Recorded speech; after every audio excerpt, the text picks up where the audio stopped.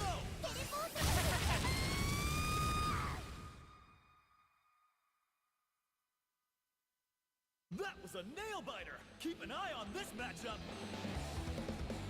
Winner! あーごめんなんか言った？君の声小さすぎて聞き取れないんだよね。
少しは燃えさせてくれ。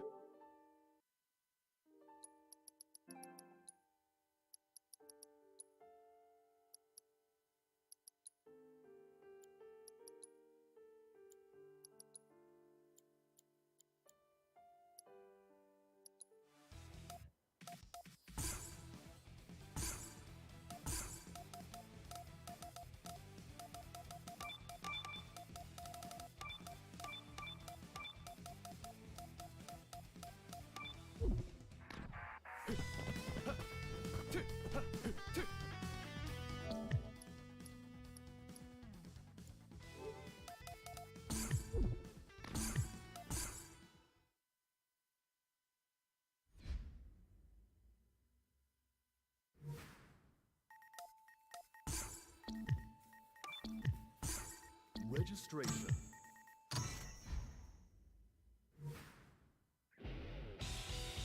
Select members. This year's Dream Match kicks off with an absolutely stacked lineup.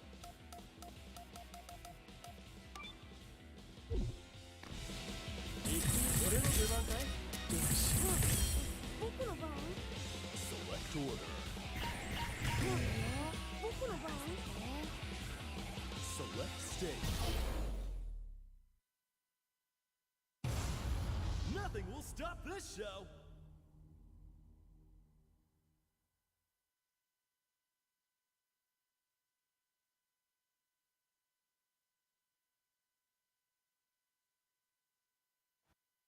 Round 1. Ready?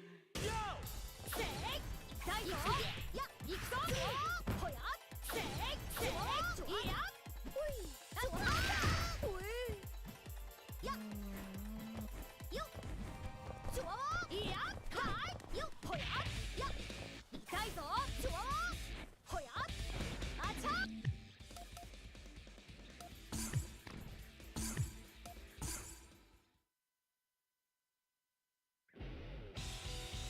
Select members.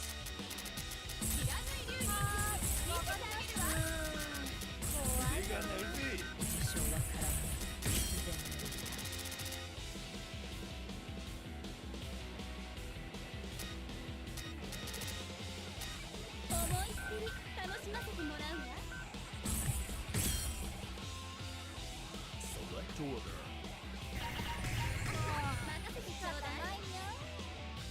Select stage.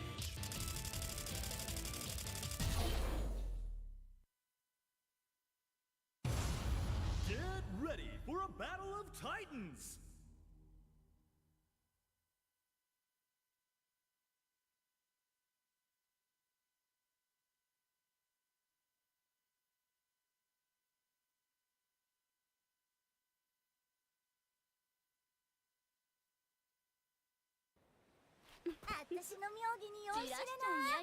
Round 1. Ready? Go!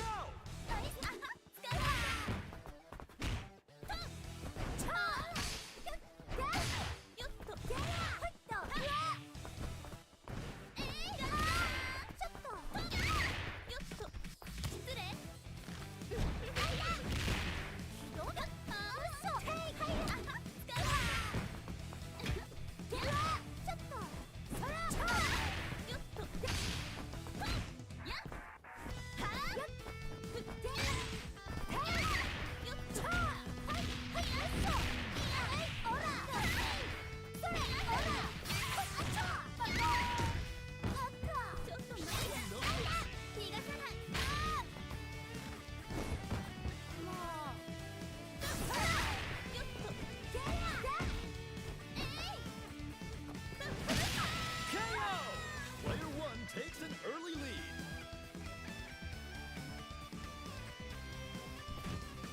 Round 2. Ready? Go!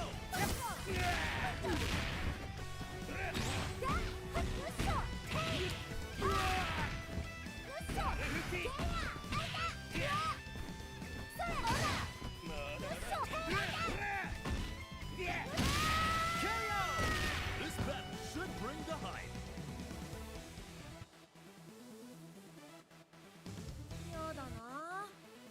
Burn to fight. Ready? Go!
take the win. これも大事。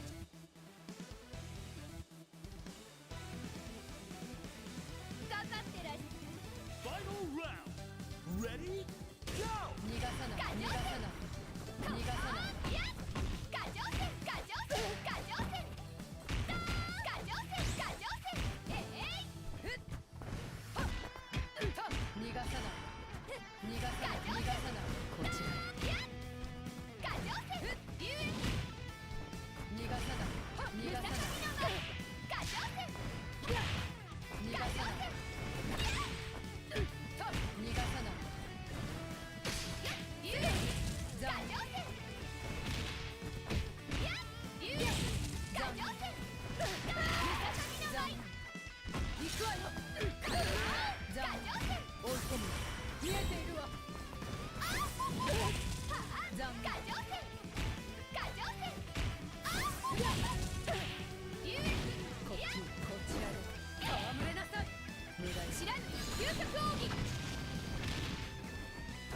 運命が覆る。 That was a nail biter. Keep an eye on this map.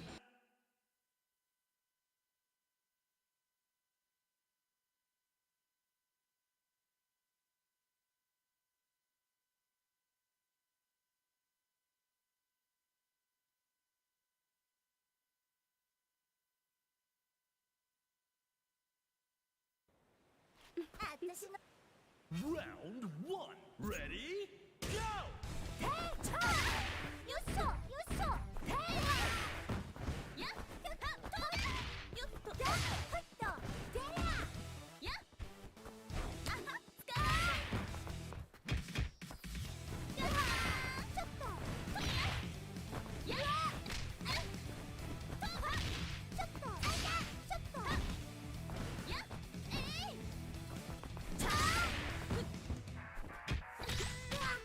おいしさよっとでやほっとやほっちょっとやうわはっはっあでやよっこっそこっちよだはおらよっこっそへいよっそへいあいやうわはいはっ KO. Player 2 takes an early lead.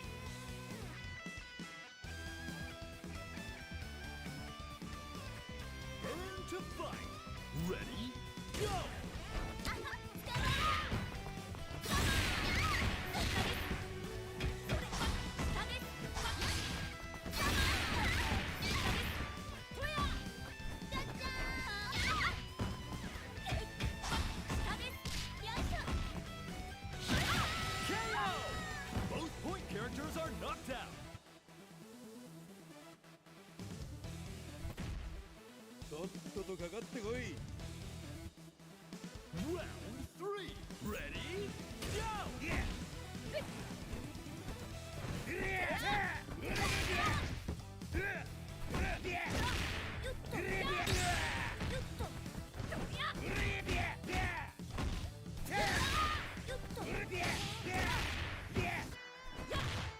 サマーよっはっや下です上ですははっ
just the start of a new worldwide legend!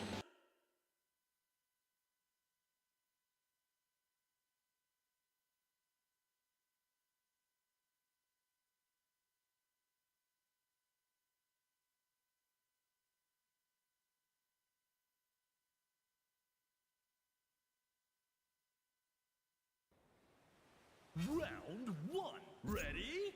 Go! おいしさうわあいたちょっと行くそらほら達成やよっとああやえいとだよっとだよっとだよっしょていは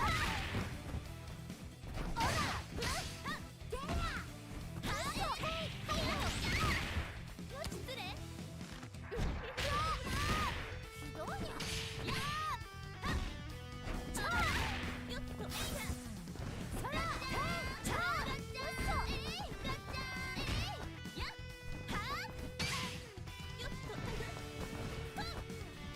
おいしさおいしさだよっそ失礼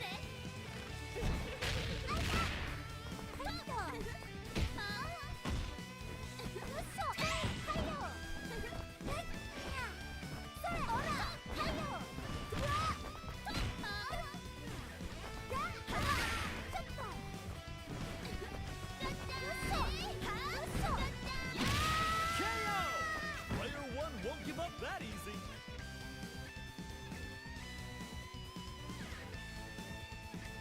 Reach for the top. Ready? Go! 下ですこっちよガッチャーはガッチャー KO! Player 1 wastes no time evening the score. 楽し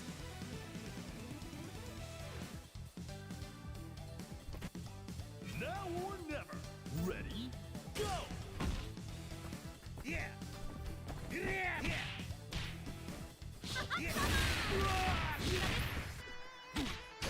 よっと Yeah! よ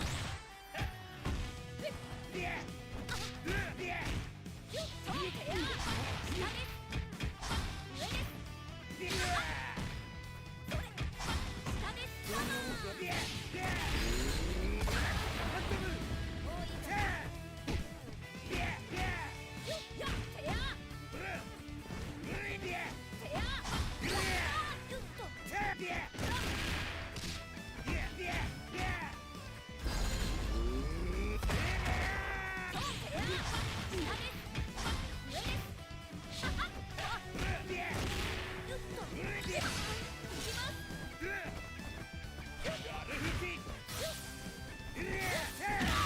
KO! Only their anchor remains. Round 4. Ready? Go! 逃がさない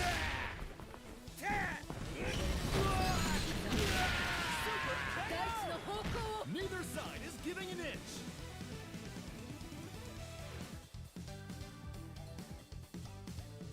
Final round. Ready? Go! ガチョウ戦逃がさない US 逃がさない逃がさないえ US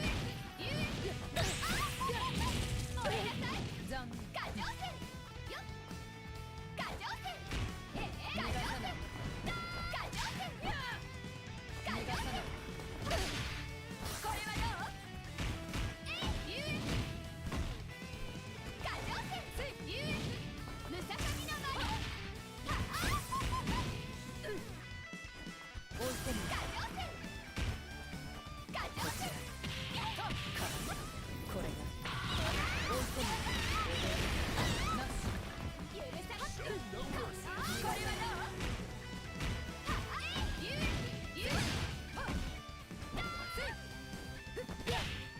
ガチョウ戦置いてみ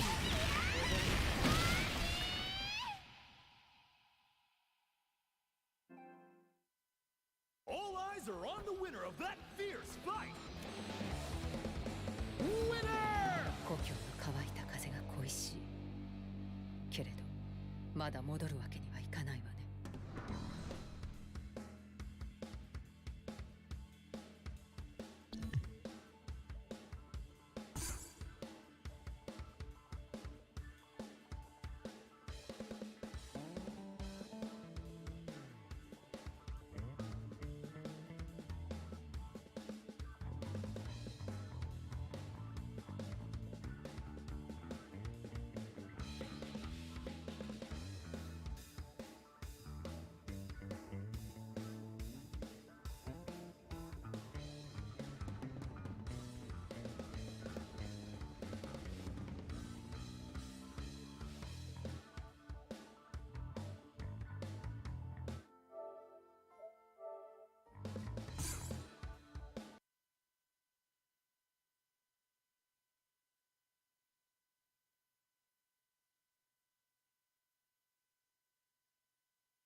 私の妙義に酔いしれない。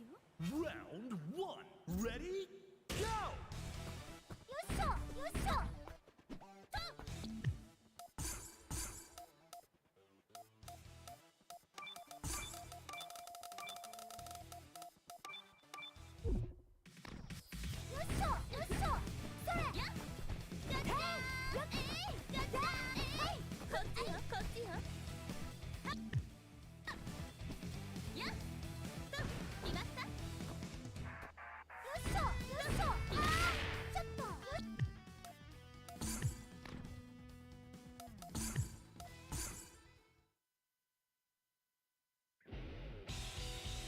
Select members.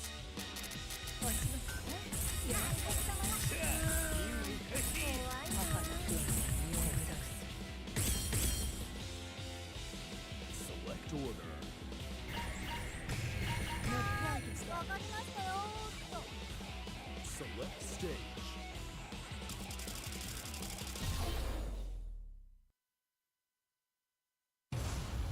Nothing will stop this show.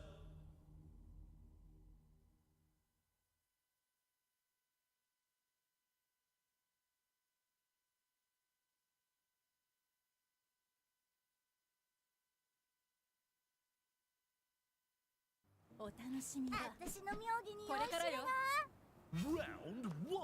Ready? Go! ボリボリ。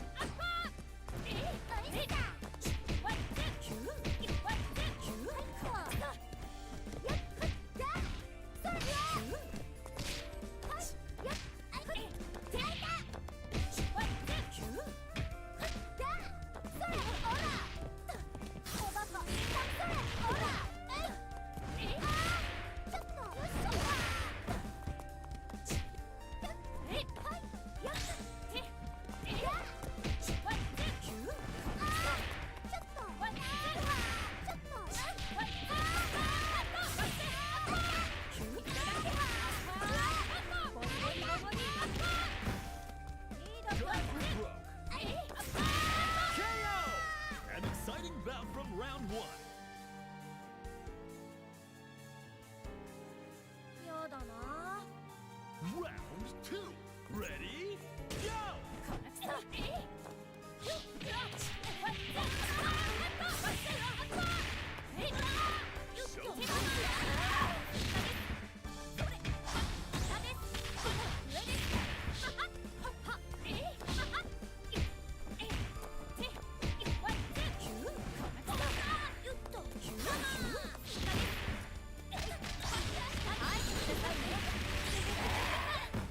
許さないわよ。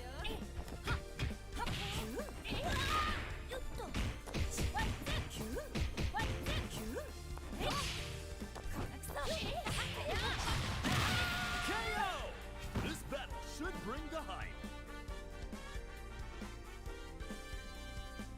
Stand your ground. Ready? Go!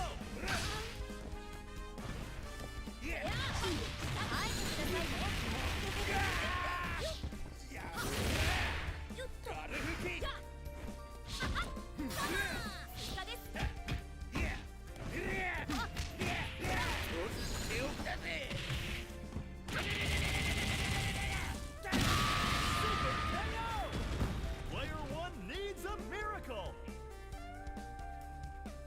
精霊の導きが。 Now or never. Ready? Go! 逃がさない。せい。逃がさない。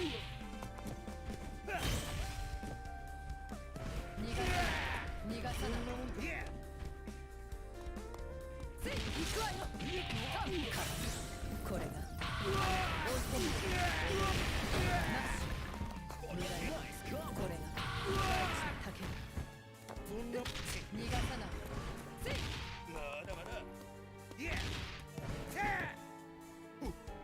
逃がさない。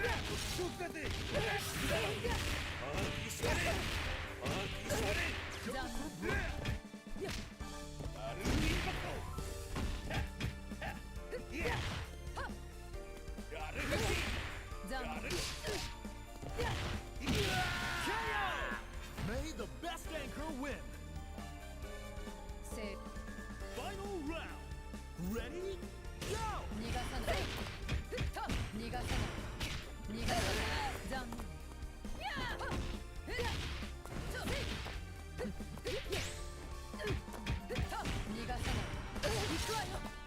ち置いてみる残念置いてみる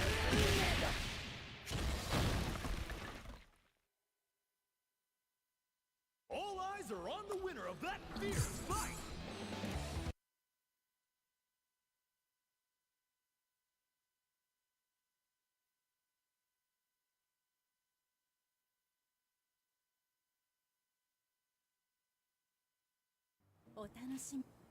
Round 1, ready, go!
運命は収束する。許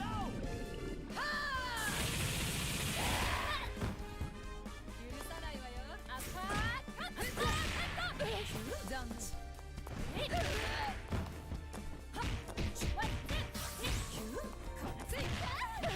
残念。こちらで戯れなさい。逃がさない。Player 1 finally takes a round! Round 4, ready, go! 逃がさない。逃がさない。逃がさない。逃がさない。逃がさない。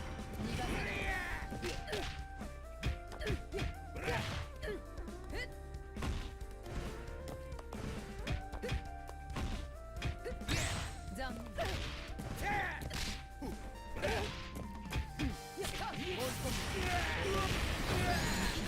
大地の方向を残念。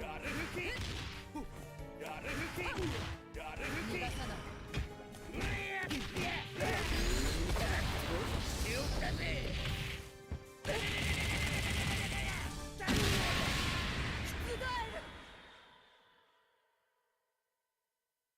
What a great fight!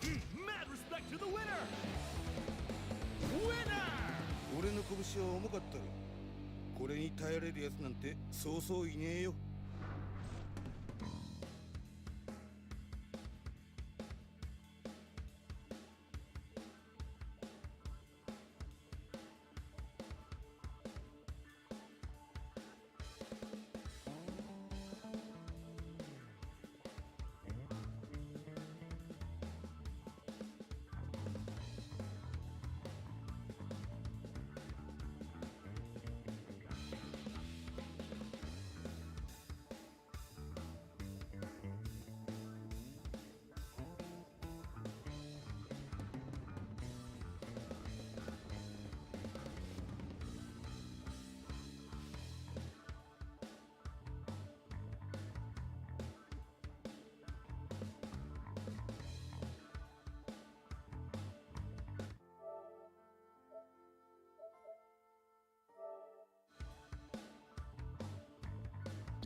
order.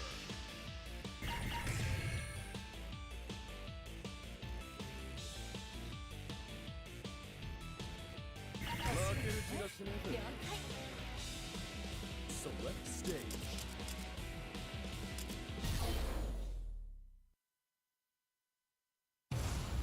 It's about to be a party up in here!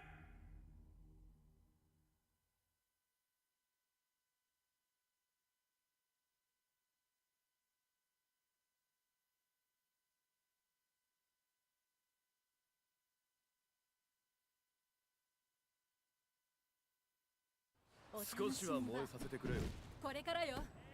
Round 1. Ready? Go!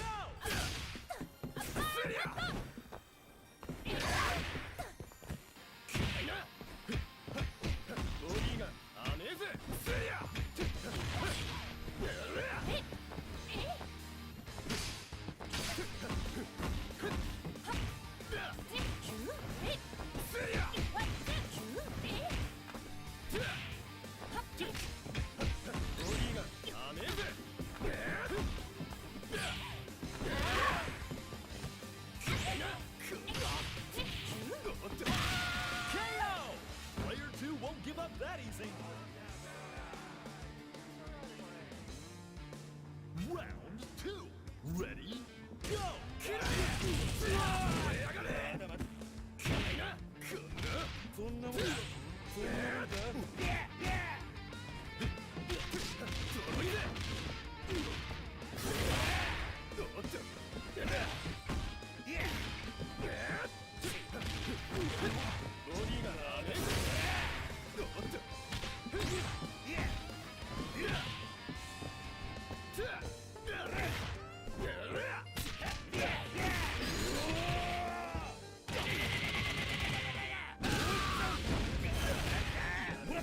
No mercy.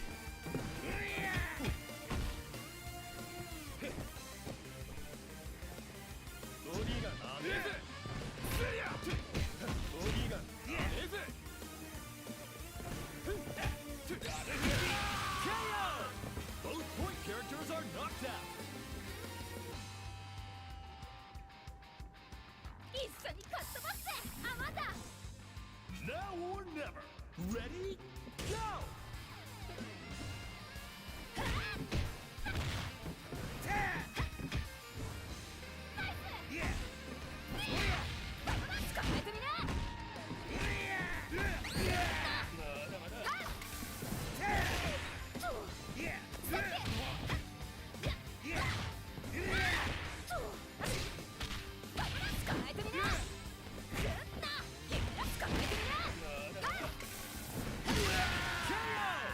Player 1 has victory in their sights.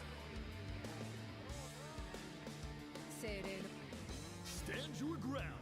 Ready? Go!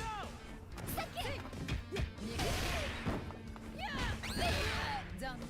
さっき追い込む。力を。 Like a 運命は side 収束する。 Let's go!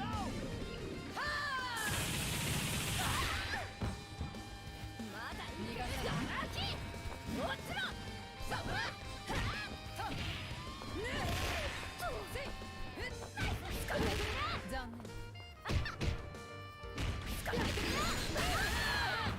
これはこちらで。 KO! Who is going to take the win?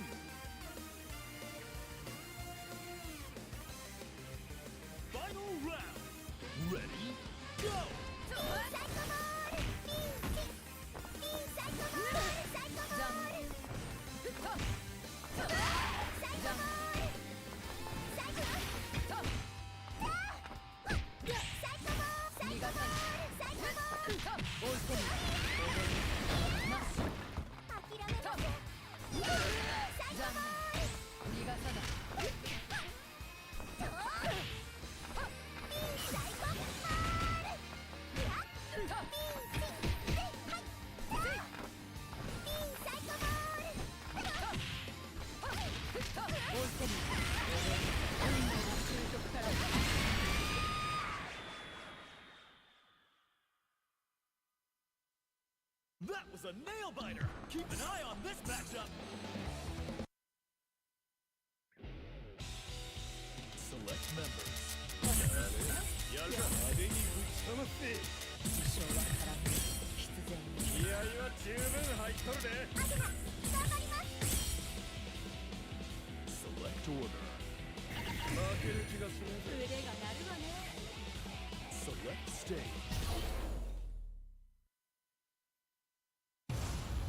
Nothing will stop this show.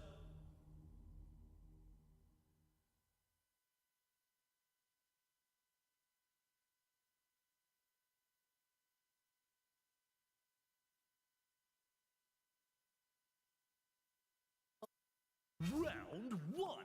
Ready? Go!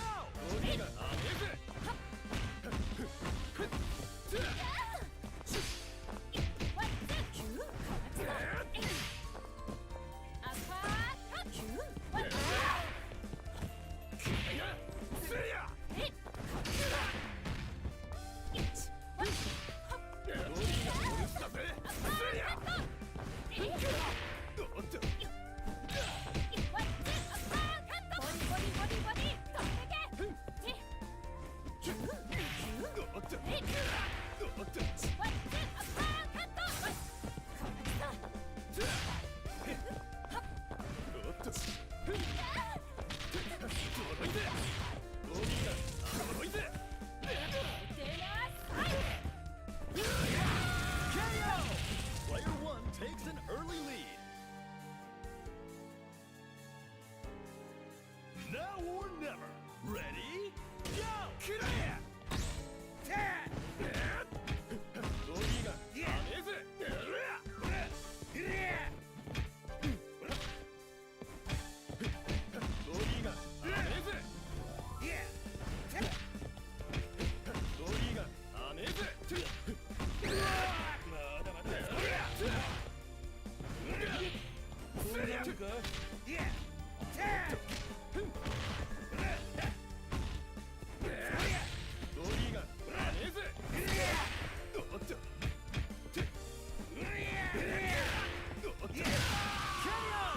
And we're tied up.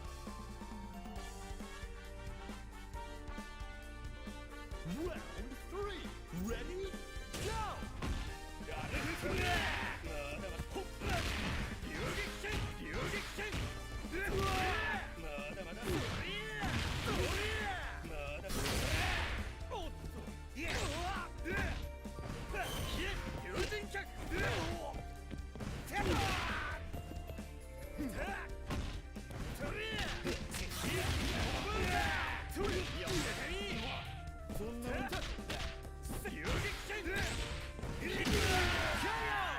Only their anchor remains.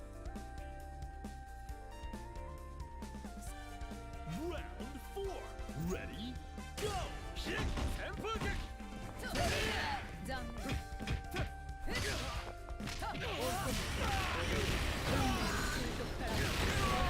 しないパパ Techniques on display here.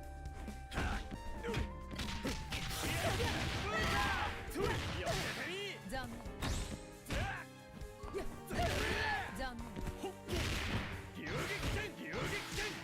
残念 May the best anchor win.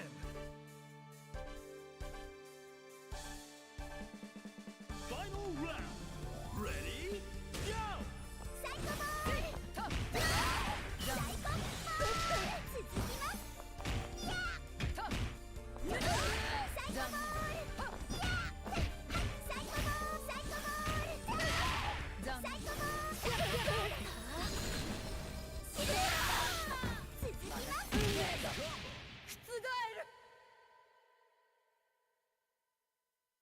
What a stellar fight! These two know how to rumble.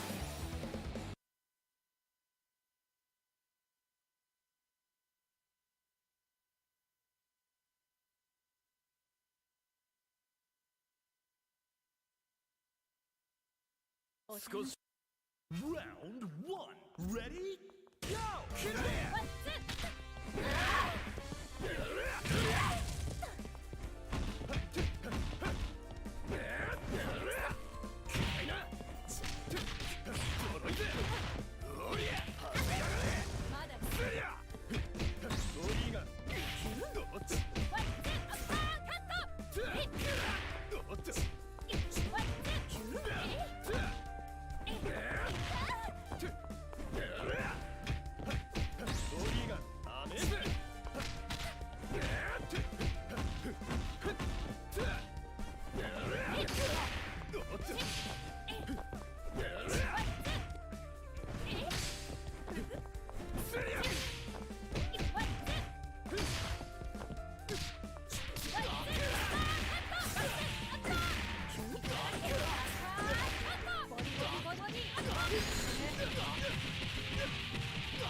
your ground. Ready?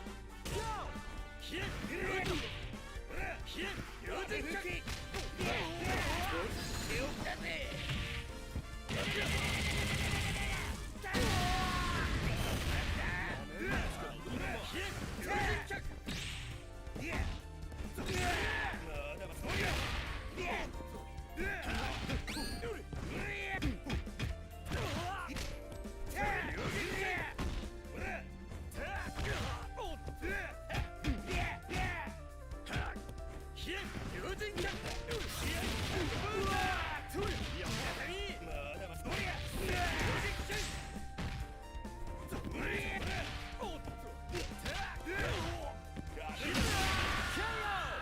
Player one needs a miracle!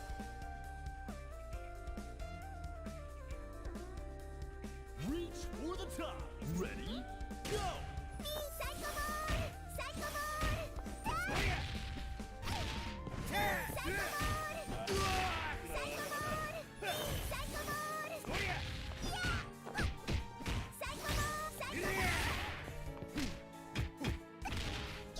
Psycho Mode! Psycho Mode! Psycho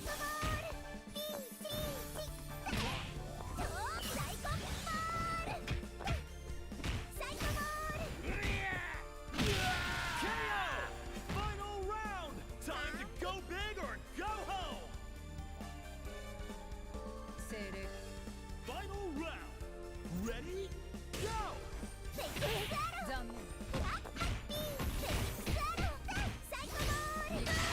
残念残念追い込む力を This move might 運 decide 命 the は収 entire 束する match. Let's go!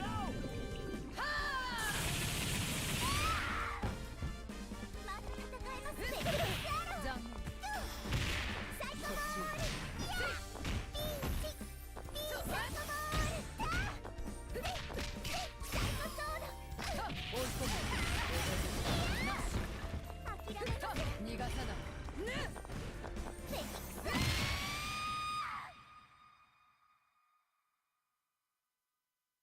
That was a nail biter! Keep an eye on this matchup!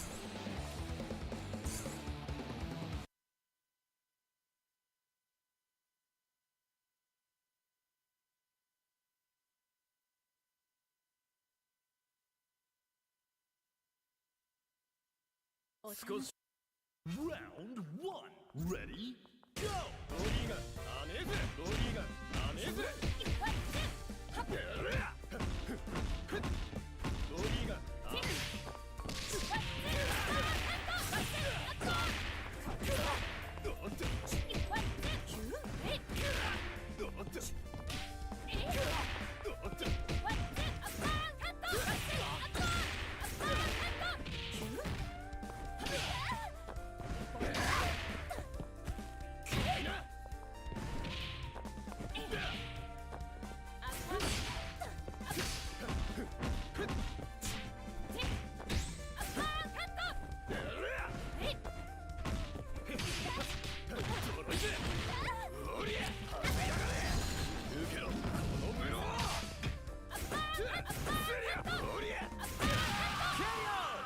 An exciting bout from round one. Stand your ground. Ready? Go!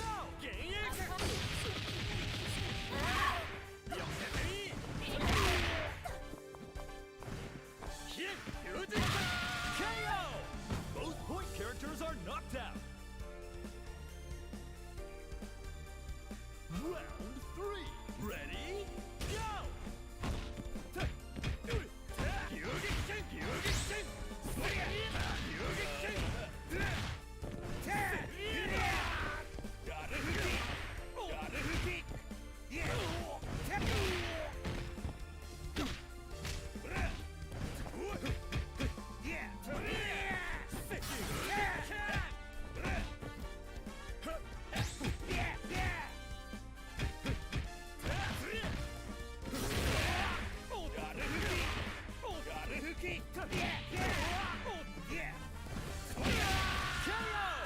This is match point for player two.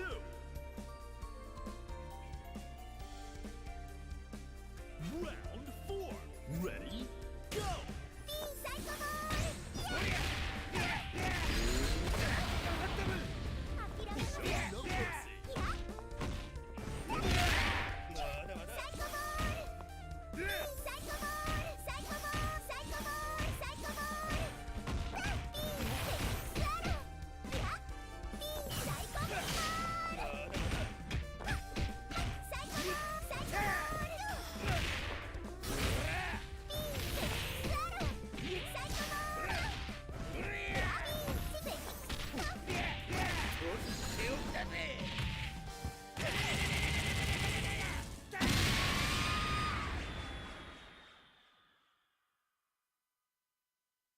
goddess of victory smiles upon the winner!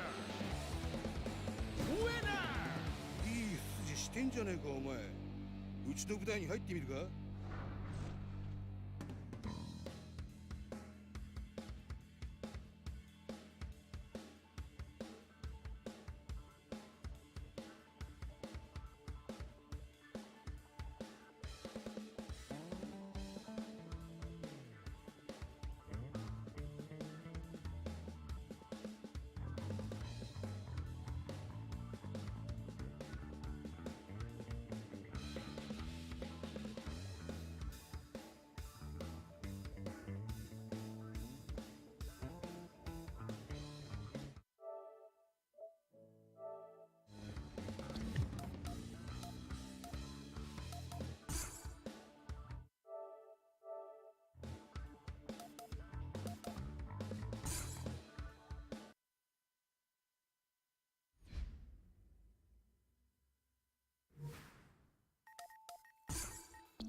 Registration.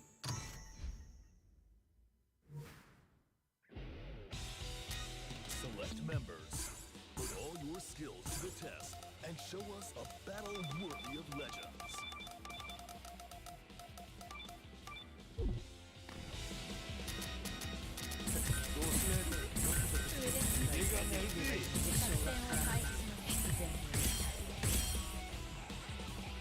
Select order. Yaruka. Select stage.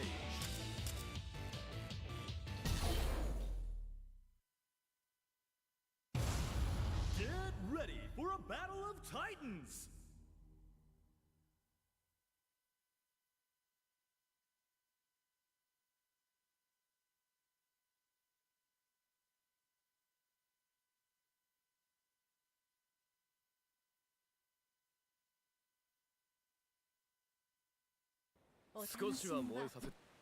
Round 1. Ready? Go! ゴリがお留守だぜ。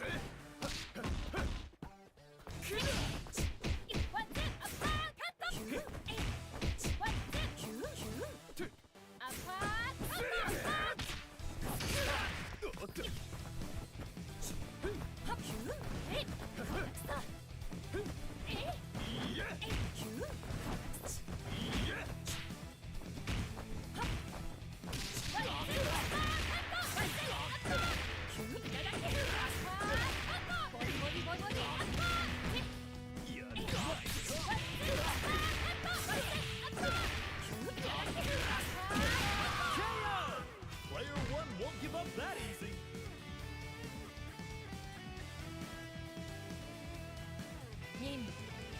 Round 2. Ready? Go!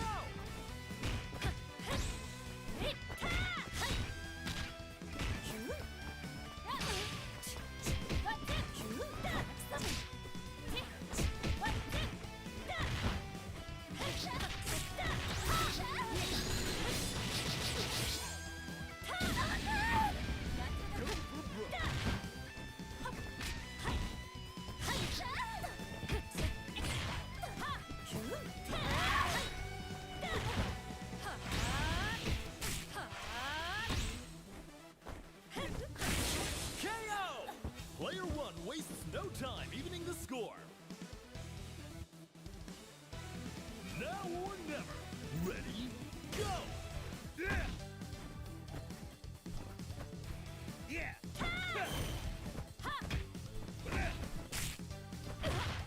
Yeah!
just the start of a new worldwide legend!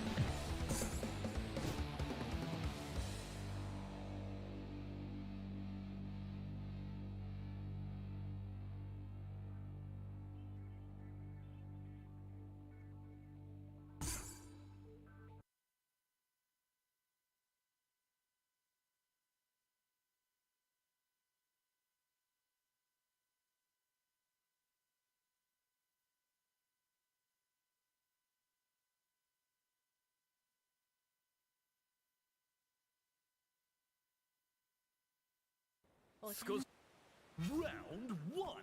Ready? Go! ボディがトルスタベボディがアメブ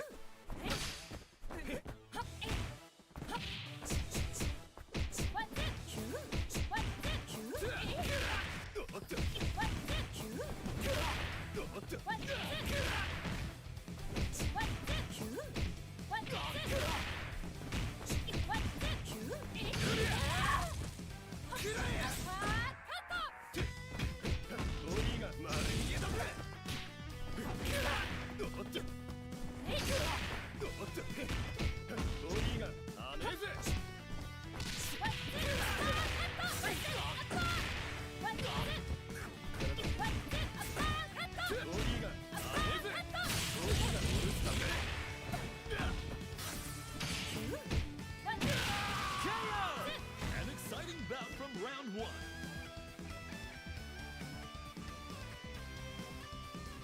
Burn to fight. Ready? Go!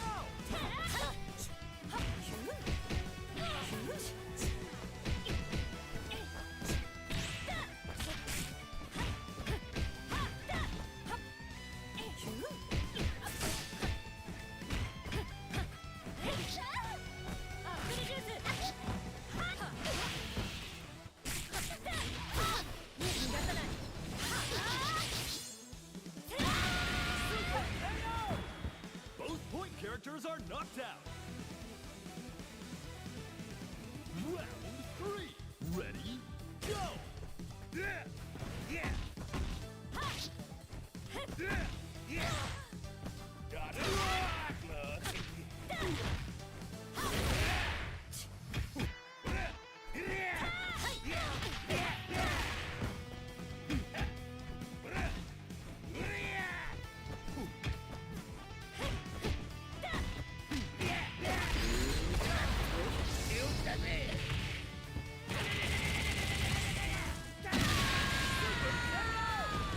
Player 2 has victory in their sights.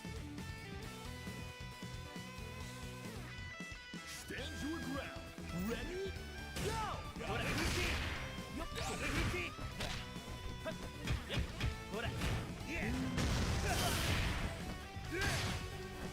Got it! Yeah!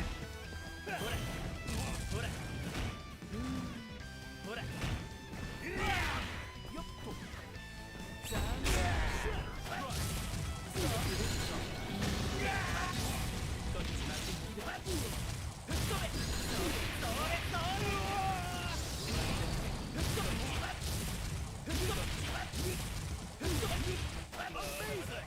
That's one KO! May the best anchor win! また来てよね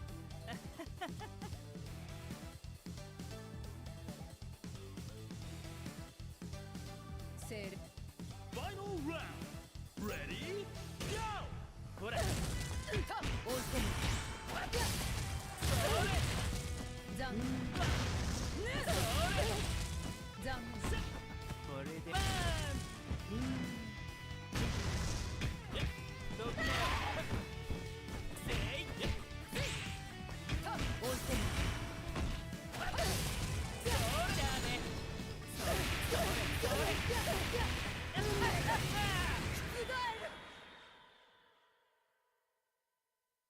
That was a nail biter! Keep an eye on this matchup!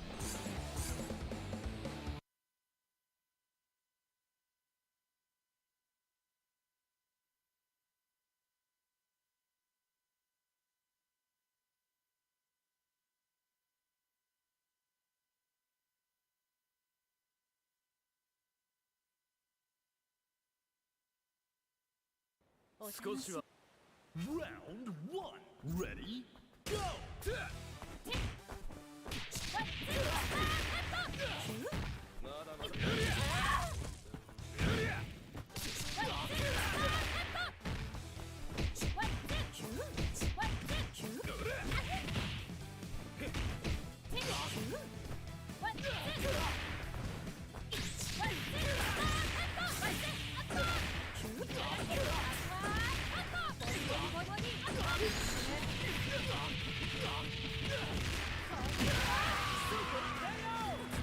Player 2 takes an early lead.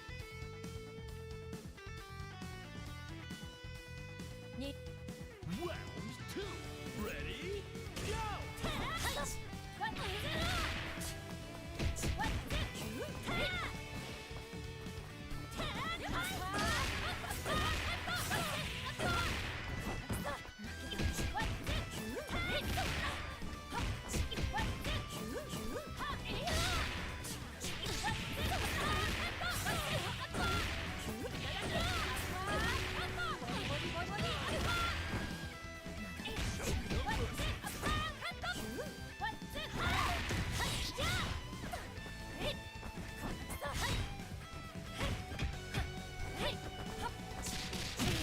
KO! Player 2 wins 2 rounds in a row. Reach for the top. Ready? Go!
If you want to know how to win, this is the person to ask.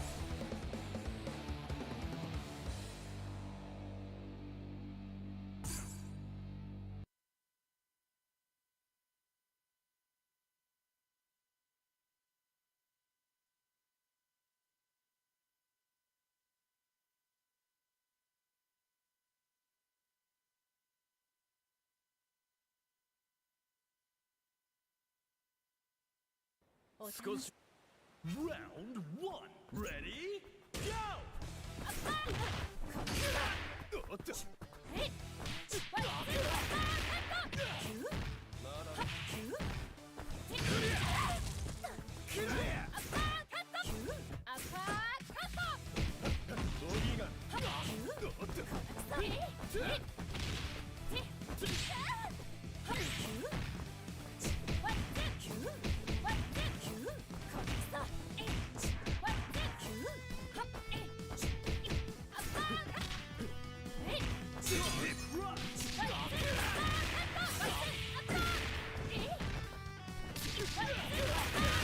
KO! Player 2 takes an early lead.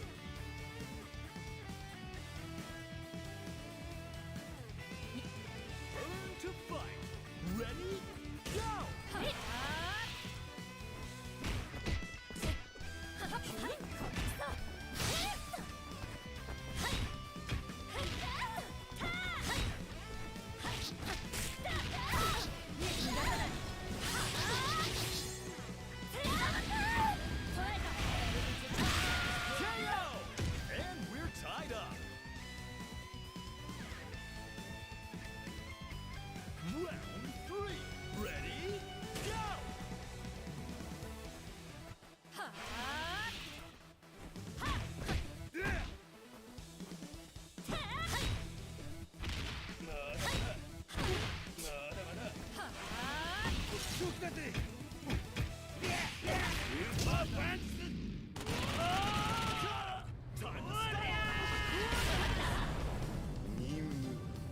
完了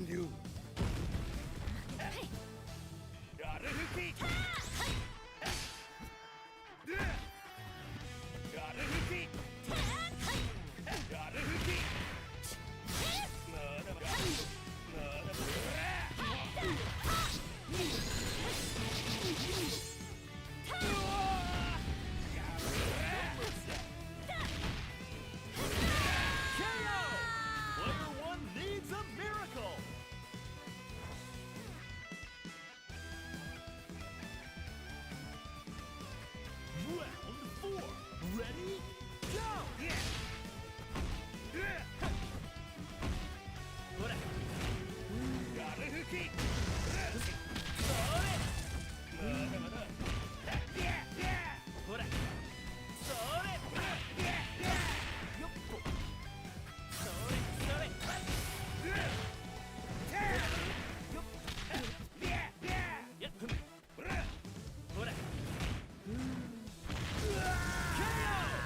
Neither side is giving an inch.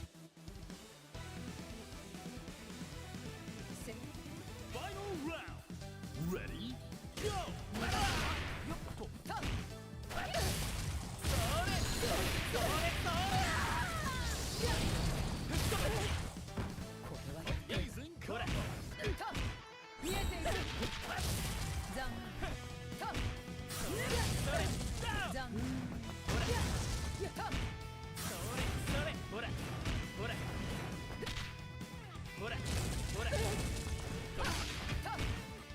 運命が覆る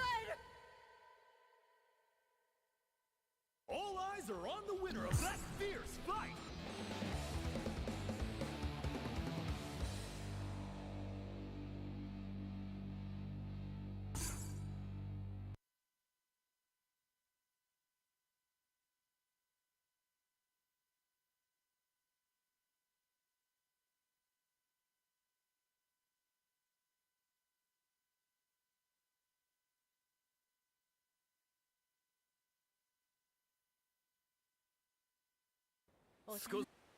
Round one.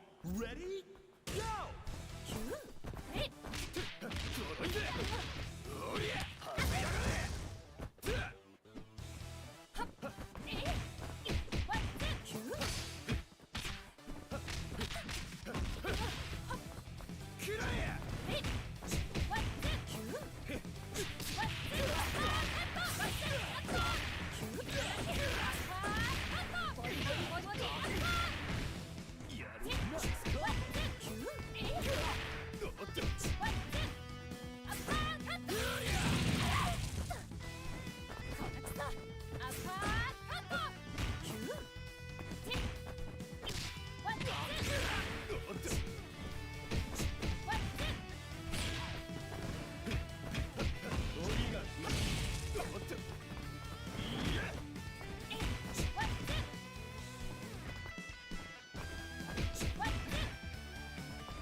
Stand your ground. Ready? Go!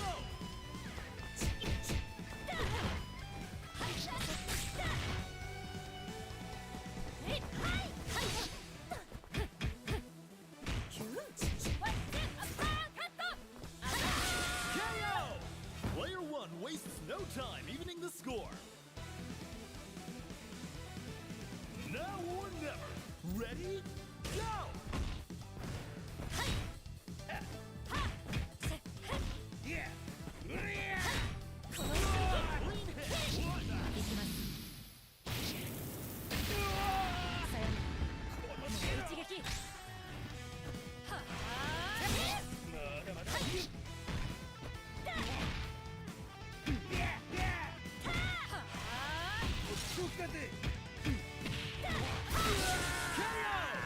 Player 2 needs a miracle! Reach for the top. Ready? Go!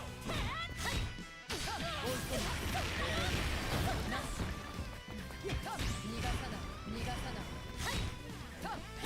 い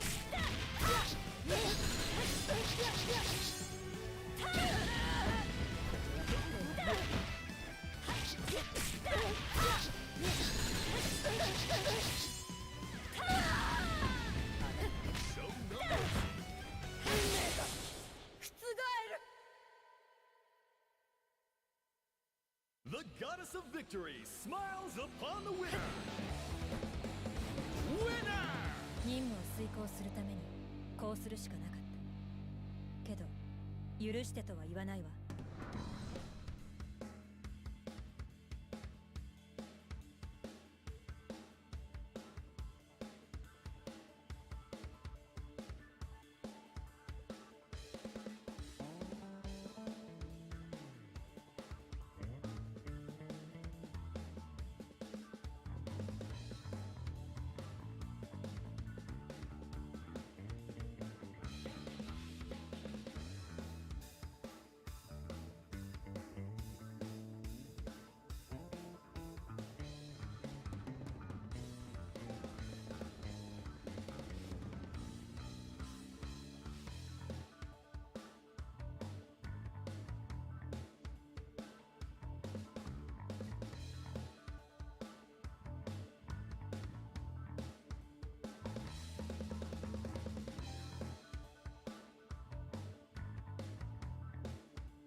全力を出せ。ちょっと頑張っちゃいますか。俺を楽しませろ。 The wheel of fate is turning. Rebel 1. Action. ここだ。行くぞ。タイガー。ここだ。ほらしっかり。次は何だ。その勝負。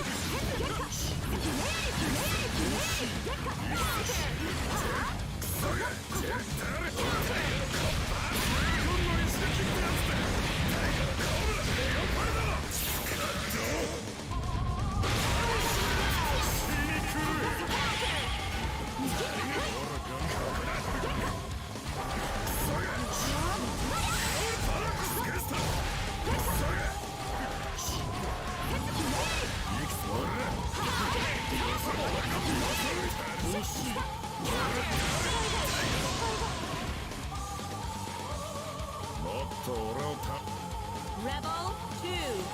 Action.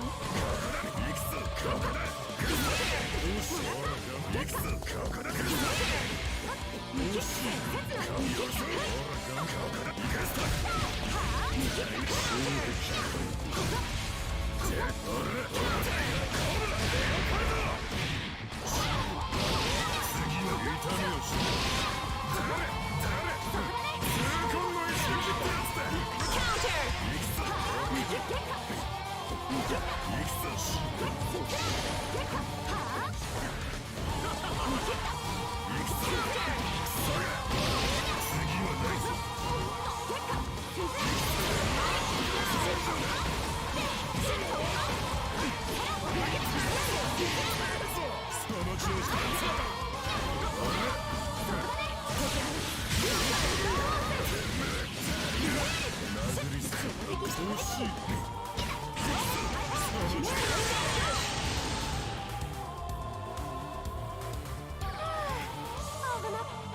Rebel 3.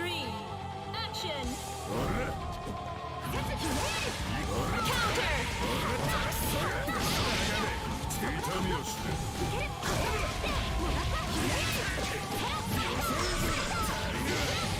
その調子でその調子でいったれ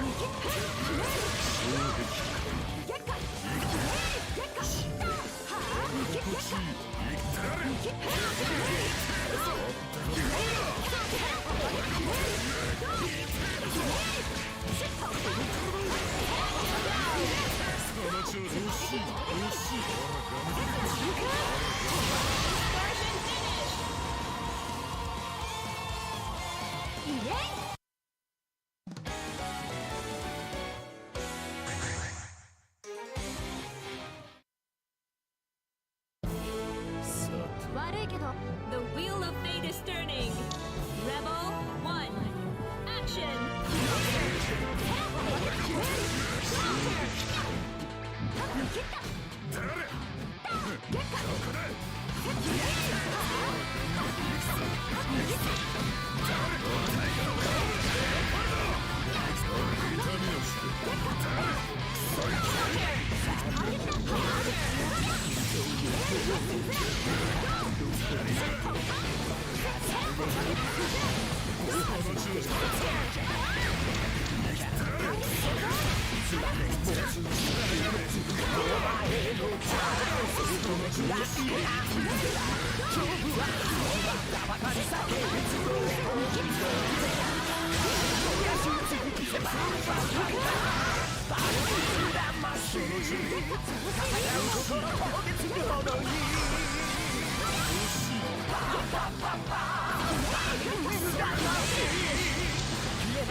これが狂犬アズラエル。こんな化け物を封印してたなんて、九重博士はすごいや。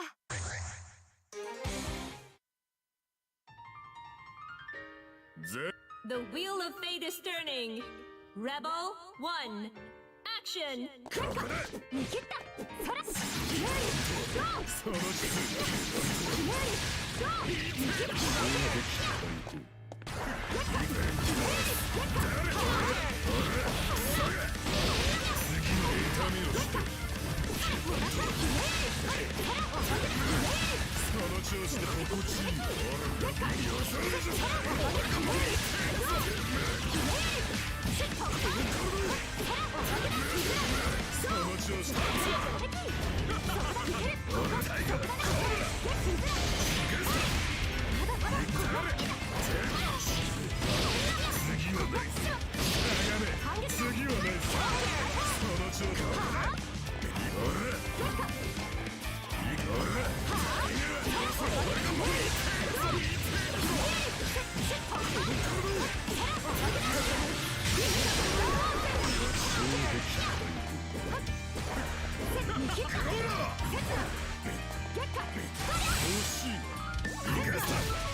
Rebel 2.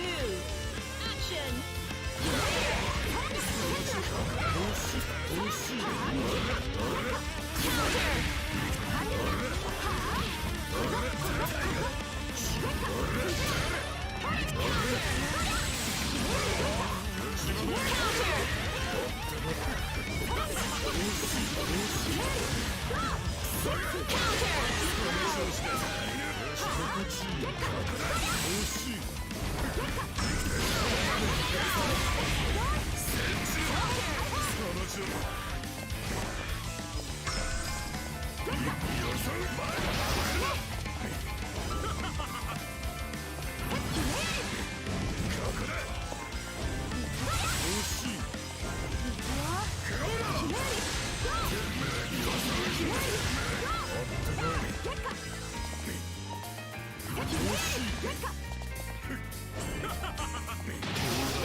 これが狂犬アズラエル。